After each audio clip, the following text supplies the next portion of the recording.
the gold lane positions from either side.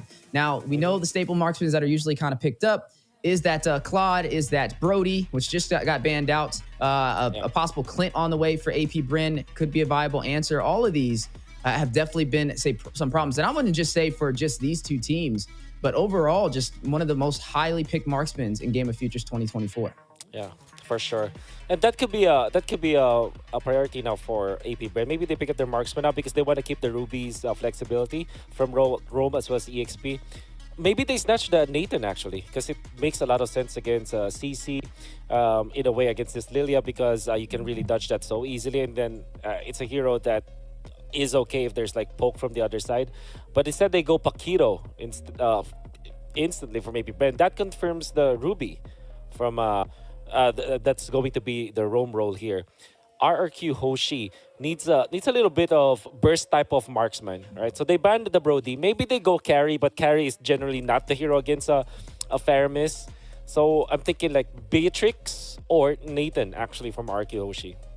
I'll throw one more at you. Maybe even throwing in the Bruno may actually slide in here. They've definitely been kind of going in on that. And I wonder which way it's going to go. I think burst potential is definitely what they need, especially against a strong frontline composition. I mean, you have the Ruby, the Buxia. Oh my goodness. Skylar again. It's because against you have the richest caster on the desk. That's what's going on. $1 million caster, $1 million Layla. No. Oh my goodness. I can't believe that they'll do it against Bren. But it worked before. It is a great laning, generally against most marksmen, just because of the range. And then they go Kufra. All right, so they force RRQ Hoshi to really dig into the bag of tricks of Brusco now. And maybe this is something that I'll talk about later on. Look at AP Bren's last two bans. It's Haka Brusco. They're minimizing what Brusco can play, forcing him to go for the Kufra. And then the Kufra is not necessarily a bad hero, but it doesn't really give anything in the mid lane. It will not protect the Lilia. It will not force out the Faramis because they're going to be safe. And then the Ruby is just able to scout out where Kufra is. That's the thing with the Ruby, right? So you can mirror where the Kufra is, and the Kufra can't do anything. Like, cannot initiate because you'll always be in front of that Kufra. There's the Clint, as you've mentioned. Better range against the Layla just because of the passive. Definitely a lot more outplay potential compared to the Layla. And very strong when it comes to team fighting in the early stages of the game. Massive chance for them to take this. So this is actually a pretty good draft between two teams. I'm excited to see what the Layla can bring to the table. And I'm just as thrilled as you are. We didn't get to see that last pick for what they're going to slot against the Layla in the gold lane. When I tried to guess it last time, that's when the Layla came out. We don't know yet. As we're going to jump to the Land of Dawn, we'll definitely let you guys know. But nonetheless, we're up for a great match in today's first series of the day, stepping into the virtual arena. We are in the semifinals for Game of Futures 2024. We're going to be seeing Indonesia up against AP Bren, holding the banner from Indonesia and holding the banner for the Philippines. The last Filipino team standing so far as Blacklist was knocked down. Will we be able to see AP Bren push on forth to the grand final, or will we see RRQ Hoshi rise to the occasion? Gonna be close. Is this how Bren defeats his former team? Right? Is it the Layla that we will see in this particular matchup that eventually overcomes AP Bren? We'll be able to find out. For now, I'm looking at the matchups in all of the lanes. First off, Clint versus Layla. I gotta say, like, maybe it's still Clint favored, like if it's a pure 1v1, just because of the passive. And that's always been the case for Clint. He can win the laning stage just because of the passive. And I'm sure that Super Marco is pretty much able to be adept with that hero. Now we're looking at the other end. It's Paquito going up against the CC. Now this is like very tricky. It still is matchup based, but I gotta say it's probably is CC favored in a way that it's easier for the CC to duel against the Paquito. It's not a win per se, but it's a much easier for that one. But now Few. Yeah, it's going to rush in a little bit of damage in the mid lane. I love how you kind of broke down some of these matchups, right? I mean, when we're looking at the Layla, we know it's a really late game damage dealer that can close the game out if you let her kind of get those items. And also, I always like to call it a glass cannon, right? Very squishy in the beginning, Yeah. easy to kill if you can dive. And that should be a focus for AP Bren if they do want to shut down Skylar. Because, I mean, we all seen how this played out before, right? So can AP Bren be the difference and not have the same thing happen to them? As you are seeing a big flash in the mid lane, not able to connect with the Abysm Strike, with some early aggression from RRQ Hoshi. Yeah. We haven't really talked much about this Darath, but I do like this pickup. Third pick coming up from RRQ Hoshi. After the Aksha was already revealed, they're confident enough to go for the jungle Darath, which we know is a direct answer to the Baksha, right? So it has enough burst to counteract the sustain that you can get from the Baksha, and there's no hero from AP Bren, even the Ruby, that can stay in front of that Darath. Yeah, and speaking of staying in front of things, everybody fighting it out in front of the turtle. It does get reset. Nether Realm activated over there, trying to keep the team alive. Few being able to proc it. Ogwin will find Irad, though. Does take down the Dirath we were just talking about, meaning RQ Hoshi will not have the retribution, and the first objective will go to AP Bren. I can see AP Bren, after the Vengeance was popped from Banana, immediately they just, they dropped it like it's a very hot plate. And then they went in back for the Faramis ultimate, which allowed them to eventually take out Irad. And after the dash from the Dirath, that is the main weakness of the hero, by the way, no immediate dash afterwards. Oh my god, that's the problem. You don't... That's the problem with Kufra, right? It doesn't really actually protect teammates anymore. Especially if you start the fight with the jump. You kind of called it, the ace in the hole that they need to look out for. The Kufra could be a possible problem trying to protect Sky. I mean, some great setups from Ogwin, hitting them with the I'm offended. A lot of chain CC from that Ruby, and also sustainability to stay alive when that Layla's trying to burst him down. With Super Marco taking up that kill, we'll put him at a slight advantage. You know, he's trying to kind of scale a little bit better than a Layla. We mentioned if they can take down Skylar in the early phase, this is where you see the glass cannon of Layla kind of break down. Yeah. You see the Ruby as well coming up from Ogwin, not even needing the flicker in that moment. That's gonna be hurtful for RRQ Hoshi, but that's also something that Brusco has to learn from now. He has to really delegate himself and his skills to save his teammates and not initiate for now, because they don't have that license to start the fights. Maybe if they have the conceal already, that's when they can probably make a play out of the Kufra. But for now, your duty as this Kufra for Brusco is just for protecting your teammates. Yeah, and I mean, speaking of protecting teammates, I mean, we did see it go to a 30-minute game the last time RQ Hoshi had the Layla. So even though they were kind of getting a lot of objectives taken from them and having a hard time, they were able to still sustain themselves until Skylar got all of those items necessary. And then he was able to get the game winner to close out the game. So AP Bren, even though they have the slight advantage, 2 kills up, we need to see them kind of close it out. That's where Deus Fuchs kind of struggled up against the Layla. Even though they dominated in the early phase, in the mid game, they just couldn't close the game out. And then that's when Skylar came alive. But right now, AP Bren sitting really good in the early phase of things. If you look back 20 or 30 seconds ago, you can see AP Bren's micro rotation, wherein they went in for the crab play, and they gave it to Super Marco. But now they're dash in the middle. Yeah, big knockup for the stun. Hitting Kyle Teasy and Few, forcing out the Nether Realm, keeping the team alive. Abysm Strike, not going to deal the damage Irad was looking for. And back to the purple buff he goes. Vengeance proc by Banana. Very low. Will disengage into the mid lane. And that's actually what Brusco needs to be doing. Imagine if he initiated first, he couldn't have defended his teammates. However, Irad wanted to go for the play when there is still the Fire Mist ultimate. And unfortunately for RQ Hoshi, this is the power spike for AP Bren. When you have the backshot that at the first Earl, it's gonna be great. Ooh. Speaking of things that are great, massive damage. Ooh. Destruction Rush able to connect onto Ogwin from Skylar. You're already seeing how heavy of a hitter that Layla can be. Irad trying to close the distance. Abysm Strike onto Super Marco, but now hit with the stun. Kyle Teasy hiding the damage, slowing him down, trying to get a pick off. Down he goes. Few will take down Irad on the aggressive back lane play, and that'll be 3 kills on the board for AP Bren.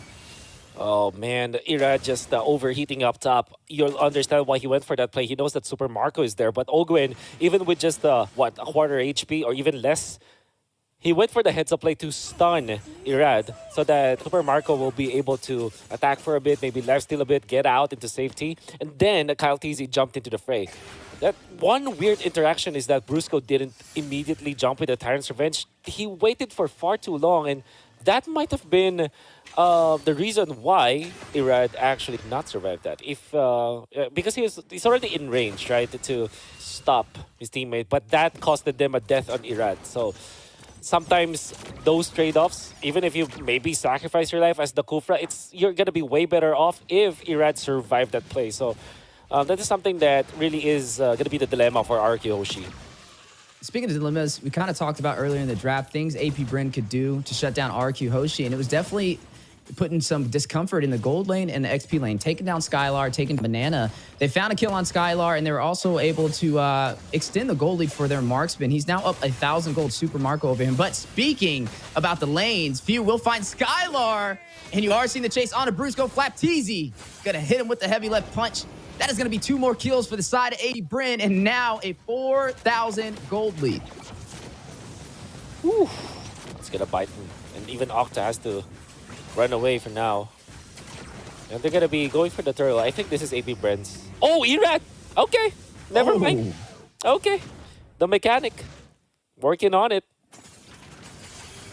Yeah, I would say, I mean, while they got the turtle on the bot side, though, you did see Flapteezy take that tier 2 turret. So they have map control for the side AP Bren and also a great gold lead. Even though they didn't claim that turtle, I would still say overall that's a better trade for them, which is how far ahead they are for RRQ Hoshi. They need to start translating some of these objectives in their favor, right? Maybe opening up the map would be a great start, because I don't know if AP Bren's the type of team that's going to let them take it to a 30-minute game like Day is Full. Yeah, AP Bren is known to go for the, you know, like in the movies, go for the head. You should have aimed for that. That's definitely what AP Bren is trying to do almost all the time, especially the way that they're drafting. And then you really have to commend AP Bren from their previous rotations. Like every rotation, be it micro or macro rotation, benefits the team in general. Like for example, what I said earlier, when they went in for the play up top for Super Marco to give him the gold grab. That's you know, that looks like a small play, but if you compound all of those plays all together, you can see AP Bren really just dominating the map afterwards. Then after this before the turtle fight, they moved in a way that they were able to poke RQ Hoshi, they were able to poke Octa. Then that meant that they can push easily. Another play. Yeah, big play on the way. Super Marco will find Banana. They opted in on the conceal play, just went straight forward as a full 5-man team to be able to take him down. Used a lot of utility, though, but was able to extend that kill lead now 6-0. I mean, this gold is steady climbing. They're up by like 6,000 gold now, 3 turrets in, 2 above RQ Hoshi. RQ Hoshi has yet to find a kill so far in this entire game, as we are hitting that 10-minute mark. A little bit of a struggle in today's matchup. But like we said, RQ Hoshi, when they pick up the Layla, they're banking on the late game. We know we're going to lose a little bit in the early phase, in the mid phase even, but if we can hold off, they can turn this around. But AP Bren, like you said, going straight for the head, cutting the head off the Serpent. What they're looking to do, trying to shut him down. You are going to see big setup, though. Banana taking the half HP. Kyle Teasy going in for the kill. Flapteezy joining him. We'll take him down. Netherrealm to keep AP Bren alive. Flapteezy will find Irad with a heavy left punch. 2 members falling for RQ Hoshi, and the Lord Pit has been controlled by AP Bren. But can we see RQ Hoshi turn this around? No. Looks like they are going to have to disengage. They don't have the numbers. They don't have the damage. And they're also too far behind in the economy. It can now be proven that AP Bren is the tournament's tempo controller. Oh, Brusco with a play. Ooh, rushes in on the Skylar. Flapteezy did it. The dynamic duo in effect. Brusco very low, makes his way into the tier 2 turret, which may open up the opportunity for Ogwin to try and push in. But you are seeing Octa over there. Both teams fighting out, now going over to that purple buff for a slight invasion. Man, overall, such a great game for AP Bren. RRQ Hoshi, what do they do to turn this around? Well, they have to regain the tempo at the very least. Second, if they can't do that, the only other option here is to just survive this mid game. Just make sure that you don't lose your base. Maybe try to win when everyone is locked 23 minutes. But that's very difficult to do. Yeah, definitely going to be a challenge. Destruction Rush going out from Skylar, trying to clear those minions. Not even enough damage to do that. Down goes the tier 2 turret in the mid lane. And now you're looking at RRQ Hoshi stripped down to their inhibitors. Yeah. Going to be difficult now for RRQ Hoshi for sure. I gotta say, there was this play that AP Bren did again in the mid lane where Super Marco looked to be alone in the mid lane when he's pushing, but already Flap TZ is pushing he's already positioned in that bush near the mid lane, so that left side of the turret. That's why even after the initiation coming out from Brusco with the Flicker Tyrant's Revenge, and we know that Octa is there for damage, AP Bren was prepared. This tells us that whatever AP Bren is doing, they're doing a buddy system, or at the very least they're making a macro play for it. In that specific case, like look at the bush that KalTZ is holding. When somebody shows himself in the mid lane, it's an ambush, right? So nobody from AP Bren is ever alone. They will not make the play that looks like they're isolated. This is the championship caliber team that you're seeing. They have plans every time that they're trying to move. And this is kind of looking similar to the game with Deus Volt up against RRQ Hoshi when RRQ Hoshi picked up the Layla Skylar. And the problem was Deus Volt was not able to close the game out, even with this massive boost in the economy and the objectives overall on the map. But AP Bren letting the world know, hey, we are the champions, and we planned to let it stay that way, as they are going to go in with the concealed play. KalTZ initiating onto RRQ Hoshi. A double stun. Black TZ will find Irad, one member falling. And it looks like RRQ Hoshi will be forced back into the base. AP Bren in total control. Wow. 10-0. And the grip is not loosening at all. You can see RRQ Hoshi being desperate for farm. They're trying to do everything that they can just to get the farm. And all things considered, Irad might have gone for the only play possible. Yeah, obviously he died, but then again, AP Bren knew exactly that will happen. And now Lord Fight, no retribution for RRQ Hoshi. Yeah, Brusco winding up, decides to hit a quick 180. Wasn't able to find the opportunity. Skylar trying to get the steal, unable to connect with the Destruction Rush. AP Bren will claim this Lord, and a body as Super Marco will take down Brusco. I would call that a 2-for-none trade. And right now, we haven't seen RRQ Hoshi really take any objectives, no kills. And so far, it's been more of a reactionary side of things for them. AP Bren just controlling the tempo. You nailed the right term for RRQ Hoshi. Yeah, they're reactionary, heavily reactive. They're not making the heads-up play, right? They're not making a play. That's what I'm trying to say here for RRQ Hoshi. They're always just reacting to what AP Bren is doing, and that is how you know a team has controlled the tempo, right? So whatever is happening to RRQ Hoshi right now, it's not entirely their fault. It's AP Bren just forcing them to be in that spot. AP Bren are so active, and they're taking control of the tempo so quickly. Yeah, speaking about taking control, stepping into the base for RRQ Hoshi for a possible early finish. AP Bren trying to seize the opportunity, but the Lord is getting bursted down. It has now fallen, and out of the base, AP Bren goes. Now, it is now 15 minutes in, getting to that 15-minute mark. Like we said, the later the game goes, the better it'll be for RRQ Hoshi to be able to turn this around. When the nature picked up from Super Marco, definitely getting ready to kind of take that fight and negate the physical damage, as you are seeing them possibly go in to try and take some of these remaining inhibitor turrets. Yeah. AP Bren, very disciplined in this push, even when they're leading by so much. Gonna try to dive and Flap TZ with the halberd. That's gonna be deadly. I mean, that is your way of dealing with the Layla, even in the latter portions of the game, even in the late game. Surely the Wind of Nature for Skylar will be key, and I think that he will pick that up later on. But imagine in a refreshed team fight, that halberd pickup coming out from Flap TZ is gonna destroy Skylar. Yeah, it's going to be very hard, right, for the side of RRQ Hoshi to turn this around. I mean, Brusco, off to a rough start, not really able to find the opportunities for the sets he was looking for. And it's going to be a challenge, especially going up against Ogwin on this Ruby. I mean, even if he tries to hit a Tyrant's Revenge or Tyrant's Rage, for a group setup, I mean, Ogwin just has to provide a little bit of chain CC to kind of stop him in his tracks. And I feel like that's a little bit of the struggle we've been seeing so far for him to be able to get those setups that RRQ Hoshi is baiting for. Yeah, I'm coming up of ways for RRQ Hoshi to come back from this game.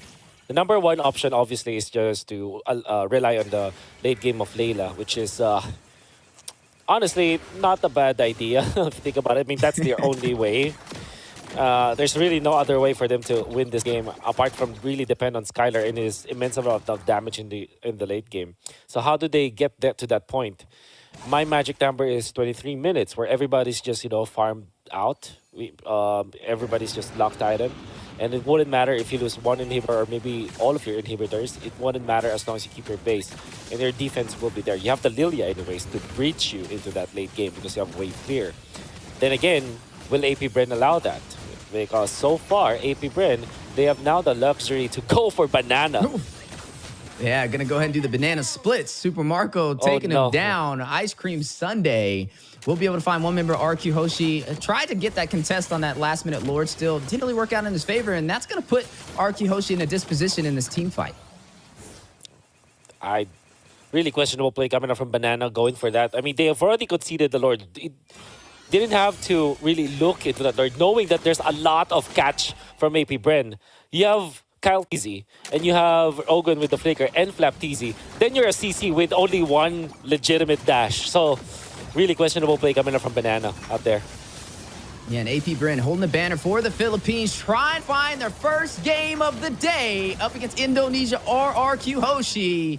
But some great defense. They were able to burst down that Lord to hold off AP Bren from closing out this game a second time. Mentioned that 23 mark being the time that we are going to be looking to for RRQ Hoshi to have the damage necessary with all the late game items for Skylar to turn this around. Trust in Layla, the $1 million baby in the scenes, could make the difference. AP Bren are going to be disciplined once more. I want to keep this 12-0 love set as much as possible, and you'll understand why. RRQ Hoshi going to have to really commend their defense. Even when it was 4v5, they were able to keep Skylar safe. That's always going to be the case. And like I said, the Lilia is the bridge for them to get into the late game. You can set up your bombs. But now, Kyle TZ wants to fight. Oh my God. Octa very low, trying to get away. Use the black shoes. Ogwin on the chase, but a massive damage output. Netherrealm going down. Super Marco will find Brusco. Few takes down Octa. Two members down from the side of RRQ Hoshi. Make that a third as Super Marco gets another.